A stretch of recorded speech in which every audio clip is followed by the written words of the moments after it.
There is a secret hidden for almost a century, a secret guarded by spiritual masters in the silent temples of the Himalayas, a secret so powerful that it was kept hidden because it could forever transform the way human beings manifest reality. It all began in 1927 when a select group of sages discovered an ancient manuscript written in an almost lost language.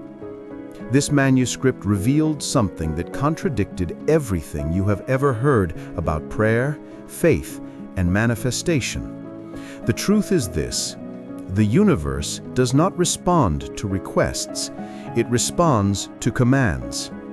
Yes, while most people plead, ask, and beg, hoping for something to come from outside, the masters silently decree. They command with authority, and the universe, like an obedient mirror, reorganizes everything around to fulfill that command. Napoleon Hill once said, "Thoughts are things, and whatever the mind can conceive and believe, it can achieve." But there is a hidden detail in this. Conceiving is not enough. Desiring is not enough. One must command with faith. One must decree with emotional truth. The Bible says, "You will decide a matter, and it will be established for you, and the light will shine on your ways." Job 22:28. Notice, it does not say, "You will ask." It says, "You will decide." This is the principle of conscious creation. Vibrational decision comes before physical manifestation. At this very moment, as you listen to my voice, there is something inside you that already knows this, that feels there is a greater power waiting to be activated. And this power lies in the words you choose to speak, especially in the quietest moments of your soul. Prepare yourself. In the next few minutes, you will access knowledge that changes destinies. You will learn the true power of decrees and discover the 7 sacred words, which, when used correctly, reprogram your mind, your energy, and your life. But before we continue, write in the comments, "I do not ask, I decree." This simple act activates a new programming, shows the universe that you are ready to live as a conscious creator, and strengthens this community of spiritual seekers committed to the truth. It was the year 1927, in a remote region of the Himalayas, where the silence is so deep that you can hear your own thoughts, when a group of spiritual masters discovered something that challenged all the religious traditions of the West.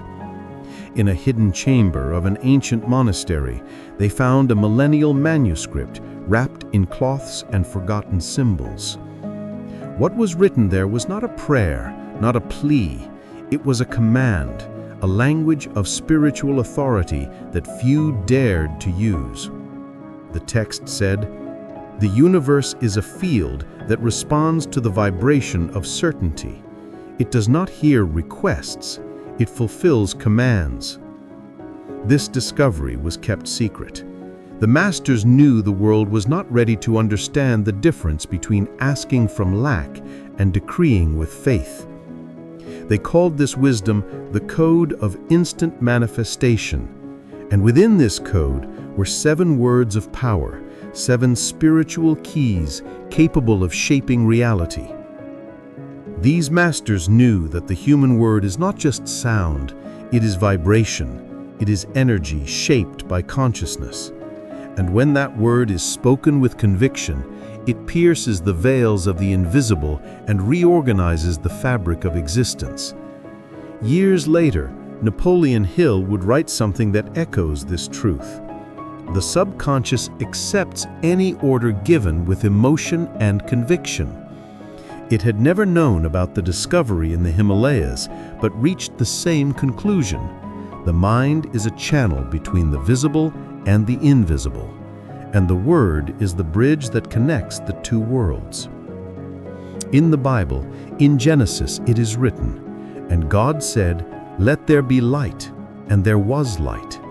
God did not ask for light, He decreed, and the light came to be. This is the essence of creation. The word spoken with authority generates reality.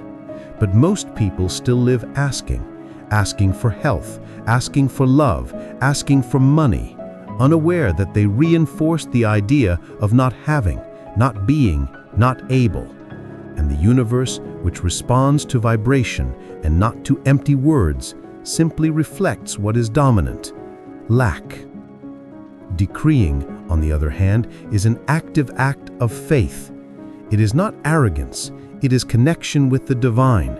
It is knowing that if you were made in the image of the Creator, then your word has creative power. Asking is waiting, decreeing is choosing. Asking is looking outward, decreeing is accessing the power that is already within you. Now pause and reflect. How many times have you prayed like someone begging and not like someone declaring? How many times did your words carry fear instead of certainty?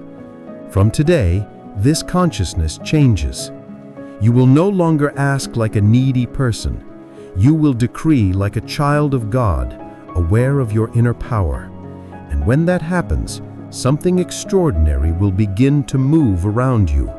The quantum field, the subconscious, the universe, all respond to those who speak with spiritual authority.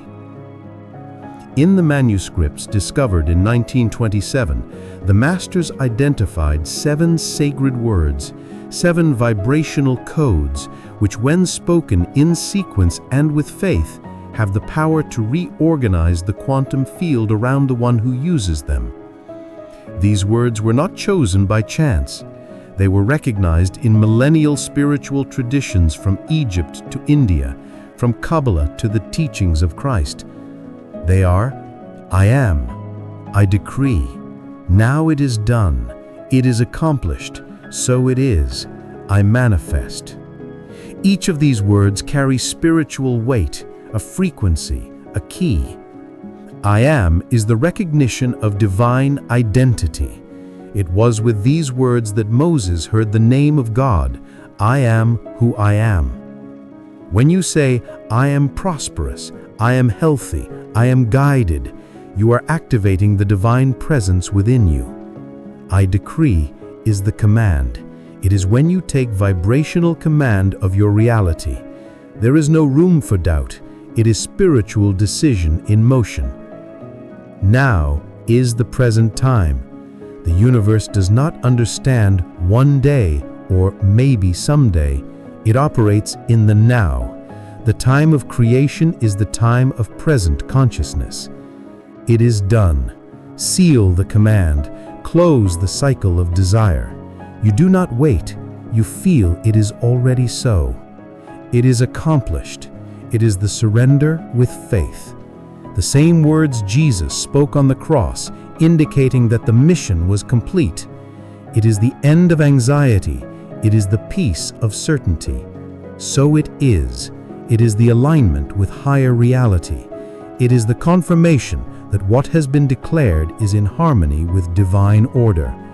I manifest is materialization. It is activation of the visible process. Vibration becomes form. The invisible becomes tangible. Napoleon Hill said that desire mixed with faith becomes creative force. And these words, when spoken with intention, are exactly that, desire shaped by faith. Now think, when was the last time you used your voice as an instrument of creation and not just as a reflection of fear? These 7 words are not to be spoken in haste or as an empty ritual. They are seeds, and each, when planted with faith, transform the invisible field around you. The mind is the temple, the word is the altar, and when you decree with true intention, not only is the spiritual field activated, the brain also enters a state of elevated creation. Recent neuroscience research has revealed something fascinating. When someone decrees with emotion, clarity, and conviction, a specific region of the brain is activated, which scientists call the neural power center. This area is linked to motivation, focus, and identity perception.